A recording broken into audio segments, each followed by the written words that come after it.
Hello students, a very warm welcome to you once again. And in our today's session, we will be talking about the section B and the question number 6 that we are having. And before we begin, I would like to tell one thing that there are two things that I am parallelly working right now. One, I want to make a good quality content so that you have a clear understanding at what level the UPSC questions are framed and how can you be more confident in writing these answers. So I'm trying to make these videos as qualitative, but at the same time, I'm also writing down the answers because I have a plan in my mind. By the end of this section B, that is question number 8, I want to provide a complete PDF in which every question has been written exactly in the same way, which will be considered like a model answer. So please hold on for next 1 week or 10 days. I will be providing a detailed PDF. So you will be having an access to these videos. At the same time, there will also be a link provided how to attempt these answers. So let's just directly get started.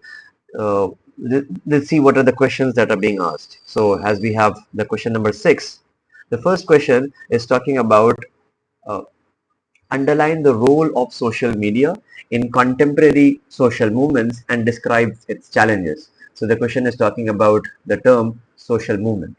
And if we see from which part of the syllabus this question has been taken, it has been taken from the 7th unit that we are having, polity and society.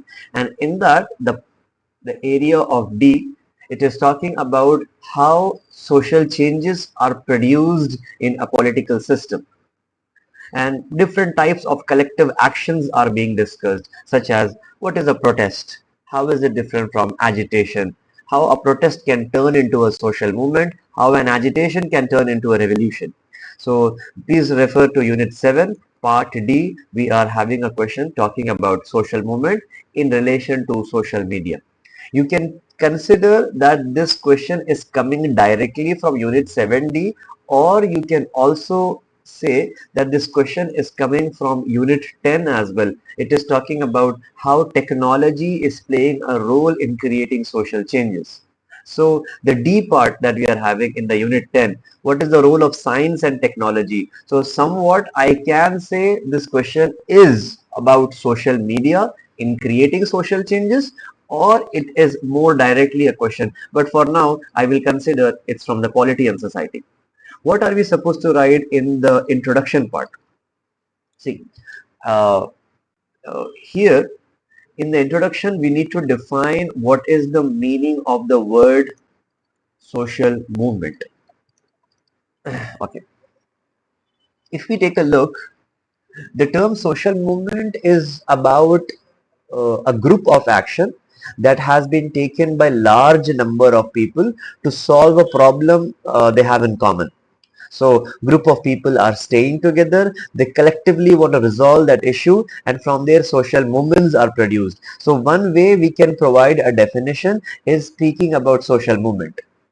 But let me tell you, if you are talking about only social movement, you are not going to be very relevant, as the question is talking about what is the role of social media in determining or how it is changing the contemporary social movement. So it's more appropriate, rather than defining what is social movement, it's more better if you define what is the meaning of new social movement. Let me put that under the quotation. What is the meaning of this word new social movement? As there is a rise of modernity, there has been an evolution in which how social movements are produced. Because here what we are talking about is old social movement. It can also be called as a traditional movement. But today, the digitalization, the growth of online media and its platforms are trying to speak. So you need to write down a definition how today the movements have become more in non-economic aspects. They have become like post-materialistic. This is the way how sociologists have defined it. That new social movement are about post-materialism. It is talking about cultural values, etc. So either you use the word define what is social movement, new social movement, or you can use the word such as GSM, that is global social movement. So what am I trying to tell you is, in the introduction, you please provide a definition for new social movement, and then you mention the word global social movement, and parallelly at the same time try to highlight some important sociologists who have discussed on these specific areas. For example, there is a prominent sociologist, his name is Alan Turing. So Alan Turing, in his concept of self-consciousness, he is talking about how today's global social movement have become mostly in non-economic criterias. There is also another sociologist called as Jurgen Habermas. So Jurgen Habermas is basically highlighting what is the importance of connectivity, and if people are able to connect with each other, the main idea of a social movement will be touched. So you can mention these names in your introduction. Alan Turing in his concept of self-consciousness. Jurgen Habermas is talking about the connectivity at a public sphere. And then you must begin to write about the body. What is it highlighting? The first part, your answer is going to be divided into two sections. First, understand the role or underline the role of social media in contemporary. So here you are going to write is, what is the role of social media when it comes in the aspect of social movements. So you are going to highlight what is it. So let's try to understand. Today's social media is basically talking about large level of awareness. Easily an awareness is being created, and due to these awareness programs, the new social movements are getting a lot of popularity. And with the awareness, we are also able to achieve a larger level of mobilization as well. So the main idea of any social movement is to bring mobilization of masses from one stage to another stage. Because if we look at the cycles of social movement, there are four popular cycles which are there. For example, the first stage is called to be as the emergence phase, or it's a birth stage. Then there is going to be establishment of some ideas, leadership will be produced, it will be called as a coalescence phase. Then we have got a bureaucratic phase, a terminal stage. So different levels of mobilization can be achieved. And another important role that has been played by the social media is, now we are trying to establish these movements away from the traditional medias. Because in the earlier time, the journalism, the traditional medias such as news channels or maybe a radio or some journalists, newspaper articles, they used to fuel these movements. But today, as we are having Instagram, Facebook as open platforms, so we get to see social media is like an alternative platform against the traditional approaches. So it's an alternative to the traditional media's channel that we are seeing. Moreover, the big advantage new social movements or the social media is playing is, we are able to have a collectivity at a global level. So I can highlight over here, global connectivity has been achieved because of social media, and I can quote Habermas because he talks about connectivity and the public spheres. Moreover, another important aspect that I can say is, the amount of money that was pooled in traditional approaches. In social media, global funding has been done. So there is an aspect of crowdsourcing that is also what we are able to achieve. So here, what we are looking is how, see, here we are looking what is the role of the digital platforms in shaping these social movements, and then going to the second part, describe what are the different forms of challenges that we are having. What are the different forms of challenges? One big issue that these are producing is, look at the breach of fake news that comes up. A small particular fake news is created, especially because of deep fake, artificial intelligence. A fake news can be very easily established. And we also get to see the government is trying to have a strong control on the social media platform because they want to make sure none of these ideas go against their ideas, or it might create an ideological rift. So they are creating something like social surveillances, digital platforms are being controlled. In fact, the people are being given only those sets of thoughts that they should be inclined with the government. So there is a concept called as cyber balkanization. That is also one issue. How China controls the digital platforms and there are no protests against the Chinese government. Moreover, in a traditional approach, people are wholeheartedly working to solve these problems. But over here, there is something called as clicktivism, that you are just clicking and you're telling that I support a particular clause. So there is a skepticism in the digital activism. This concept is called to be as slacktivism. So you can use, this is a sociological term. Slacktivism is there, clicktivism is there. So it's a very lazy approach that has been associated in today's time. And largely, one big problem that we are having is we are creating polarization of masses because only one kind of ideas are being echoed in those echo chambers. So polarization of groups, that's a challenge that has been faced. So here, what we are looking is we are talking about an introduction, body, and then how can I bring a conclusion. I can say that the influence of social media on the social movement is pretty significant. Today, in the age of digitalization, it has changed the approach of bringing a transformation in the political system. So a conclusion where you're trying to merge the topic of digitalization and political activism, and the course of political system is under the influence of these digital instruments. So I can try to add one more thinker. As I've already mentioned Alan Turing, Jurgen Habermas, I can also talk about, there is a singer called as Sidney Tarot. So Sidney Tarot, a sociologist who speaks on the different aspects of how there is a new type of contents are being produced, new ideas.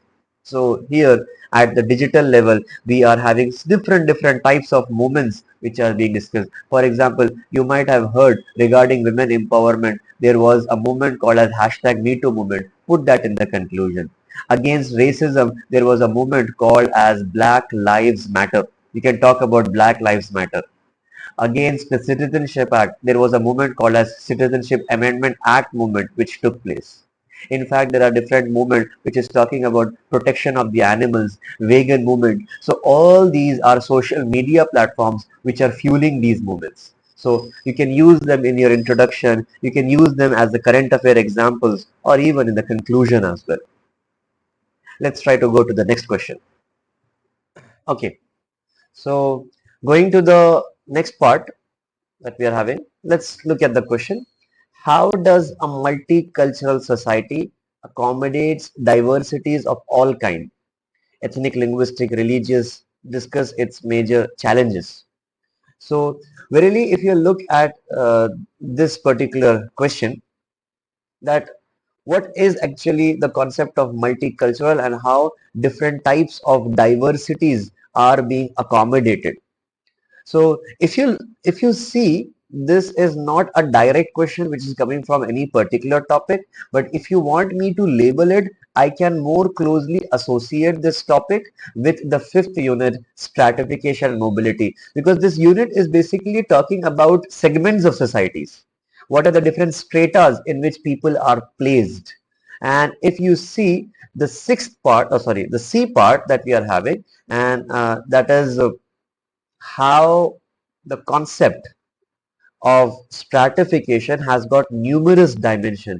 Over there, the dimension of class is there, status is there. So religion is a status dimension, linguist is a status dimension, ethnicity has been associated with the races. So it's more closely related to the unit fifth and the C part. And what can we write in the introduction of this? First of all, you need to define what is the meaning of the word multicultural. What is the meaning of the word multicultural society or the concept of multicultural multiculturalism. See, if you look at this term, multiculturalism means any of those societies which has got numerous different forms of diversities which are present. For example, if you take Canada at an international level, they are trying to bring different forms of diversification. India is a very good example, which is talking about a melting pot or something like a ball of salad. If you talk, India typically represents as a ball of solid. So Canada, USA, India, it is trying to define the ideas of multiculturalism. So you need to highlight that multiculturalism is about diversification of cultural elements of the society. Then going to the body part, once introduction has been provided, you need to speak that what are the different forms of areas, how does a multicultural society accommodates diversity, so how the diversity is being held all together, what are the different provisions which beholds these diversities. For example, if I'm talking about different forms of constitutional provisions, the written book or the element of rule of law is trying to protect the diversity with the help of fundamental rights. It is trying to bring equality of all the people. If there is established inequality, we are trying to protect with the principle of equity by talking about the concept of reservation. And as we see the word reservation in sociology, we try to write it in the form of affirmative action, positive discrimination, etc. Moreover, apart from that, the constitutional provisions are also designed in such a way we try to protect the language which beholds. So I want to mention the word linguistic here in the constitutional provisions, as the specific article is trying to talk about protection of linguistic minorities as well. The constitution is holding the diversity. Apart from that, the political system is also responsible for able to protect that diversity. For example, look at how America is protecting its diversity in the form of a federal system that they have established. And India is a good example of quasi-federalism. If we get more specific, the political system has also tried to accommodate this diversity by having special articles which are being established, or the legislative measures. They have tried to bring more and more amount of autonomy for these centers. So political system is holding the diversity of India. The written rule of law, that is constitution, is also trying to hold the diversity. Moreover, India is a country where there is a freedom to practice your religion however you want to. So the Article 26 is also trying to establish a religious form of a freedom. Moreover, the preamble is trying to highlight what is the ideology behind holding this diversity. We have declared that India is on the principles of secularism. We are trying to accept different forms of branches of religion, such as sects are there, pluralistic belief systems are there. We are trying to show it in a form of an ideology. Moreover, if we talk about the cosmopolitan natures that is coming, that is also responsible. Delhi is a very good example how a cosmopolitan is trying to accommodate these different diversity. A person from Kashmir, Kerala, northeast of India, Gujarat, they will all stay together in this cosmopolitan culture. And the term cosmopolitan means the cultural diversity that we are having. Delhi is a good example. Bangalore is also a good example. And apart from this, what are the different challenges that we are facing to hold these diversities? One big problem is there is a rise of ethnic nationalism which is happening in India.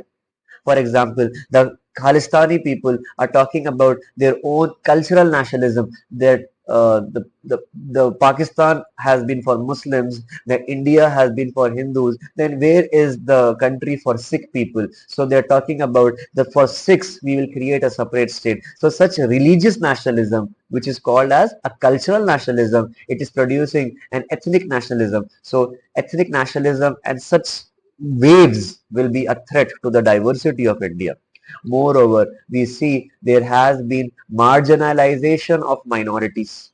The people who are there from the northeast of India, they feel marginalized in the mainland India. So that is also a form of a threat that is being established. Moreover, if we see the people who are centered in the slums of India, the element of ghettoization, the vulnerable people, the diversified people are basically put in these slum centers. So ghettoization is also a problem. Moreover, in India, there is a problem of vote bank politics. Not just in India, MN Srinivas is telling in all the democracies, vote bank politics will take place, such as racial political parties are there in America and caste-based political parties are there in India. So these are the challenges that we have highlighted. So ethnic nationalism, marginalization, ghettoization, vote banks, they can talk about the problems what we are having. And then finally, we can come and speak about the conclusion that India needs to behold its diversity because it has always flaunted in a proud manner, in a rhetoric manner, that it has got unity in diversity. As it is a multicultural society, it has got a heterogeneous framework. India never had a form of a monolithic character. So the essence of India is always held from ancient to the modern times in a diversified form of society. So here you can speak about a conclusion where we are writing introduction. We are also trying to look at the body part, and then we are having a balanced conclusion where we are highlighting the role of unity in diversity. Let's go to the question number 3. Okay. So moving down to the question number 3, what this it's a 10 marker question, so it is going to be short as compared to the previous A and the B. Discuss the concept of animism and differentiate it from the naturism. So if we directly take a look, this question has been taken from the unit 8, that is religion and society, and uh, specifically they are asking the question from different types of religious practices. The word animism has been mentioned in different forms of religious practices, but the naturism has not directly mentioned. But whenever we talk about the theories for the origination of religion, we talk about animism, totemism, animatism, naturism, etc. So it's from the unit 8 part B that we are having. Let's try to look what we are supposed to write in the introduction. You need to say that both of these theories are basically talking about the concept of origination of religion. At one end, if you look at the theory of animism, it has been mentioned by an anthropologist such as E.B. Taylor, and on the other hand, if we look at the theory of naturism, this has been mentioned by an Indologist known as Max Muller. So in the intro, you are going to say that both of these theories are about how the religion has begun. But they both are different, but they are trying to capture the essence from where does the religion begins. And if we go into the body part, you need to divide your answer into two parts. At one end, you will be talking about the concept of animism, and then on the other hand, you will be speaking about the word naturism. So how are you going to create a contrast? First of all, main difference that you're going to highlight is that this guy E.B. Taylor is trying to produce an anthropological theory. So he was an anthropologist.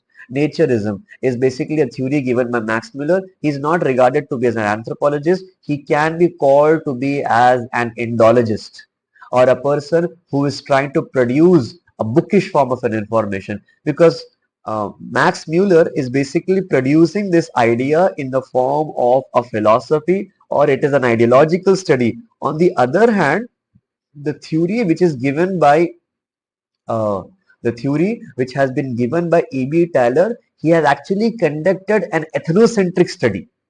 So, and where did he conduct this study? He has studied a Japanese tribe called as Shintos. So he studied the Shinto tribe. It was an ethnocentric study, and then he produces this concept of animism. But on the other hand, we get to see that Max Muller does not study it from any ethnographic model. He has conducted no field work. It's a bookish form of a knowledge that he has produced. And how they both are different, you are going to say that the concept of animism is basically trying to highlight the element of spirituality. On the other, we get to see there is no emphasis on the spirit, but the concept of naturism, it is talking about the natural forces. Here, the people are going to worship their own ancestors. And what the people are worshipping here? They are worshipping the natural forces, such as they are worshipping the sun that will become as the Agni god. They are worshipping the water that will become as the Varuna. They are worshipping the wind, which is going to be seen as the Vayu god. So here the differences between animism and naturism has been well explained. 4 or 5 points is more than sufficient. You are going to write in the conclusion that both of these theories are trying to speak about the concept of origination of religion, but they are trying to capture the essence. So they are differentiated on their approaches, but they highlight how religion has begun, or they speak about the pioneer concepts of religion. So you are having an introduction where you are going to introduce the concept of animism, provide a simple definition. It's a form of soul spiritual worshipping given by E.B. Taylor. Naturism is worshipping the natural forces which are divine, which has been highlighted by Max Muller. Then we talk about 1, 2, 3, 4, and 5 differences. A conclusion where you are giving a simple, it's talking about origination, and it is one of the earliest theories which explains the phenomena of religion. So what have we seen in our today's class? uh, we have basically addressed 3 questions, A, B, C. So the first is, what is the role of social media in the contemporary social movements, describes its challenges. So we talk about the roles that we are having. We are also talking about the challenges which takes place, and then we are also trying to provide a conclusion. Then we talk about what is the multicultural societies, how it can accommodate those diversities, and what is a threat to those accommodation of diversities. So we are talking about the body part that we are having, and then we are also trying to speak about the challenges. And then last, we are discussing the concept of animism in a comparative form with the naturism. I hope this is giving you a good idea that how the content needs to be structured, how you are supposed to write an introduction, body, and conclusion. I want you to write these answers and then compare with the model answers that I will be providing. So I wish you all the best. Stay in touch. Please subscribe to that video, and I will make sure that I add more value to your preparation. I hope I am going to ease your sociological understanding and help you in your goals. All the best.